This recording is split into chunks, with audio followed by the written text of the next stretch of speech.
Hey guys, in this video I'll show you how you can send a message on Messenger anonymously. Alright, so let's begin with the video.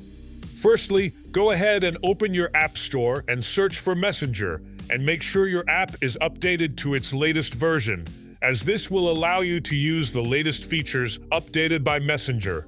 Now go ahead and open the Messenger application. If you send a message to someone, then they are most likely to get your name by all means.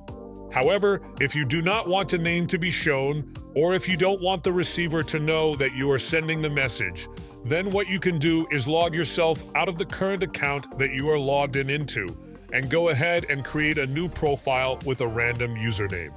Or if you already have an extra account with different username, then you can use that profile too.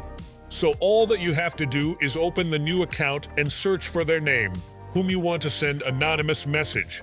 Now tap on the text box and start sending the message. And with this, your real name will not be sent. So that's basically how you can send a message on Messenger anonymously. So that's all for this video. Consider subscribing if you find it helpful. And I'll catch you in the next one. Thanks.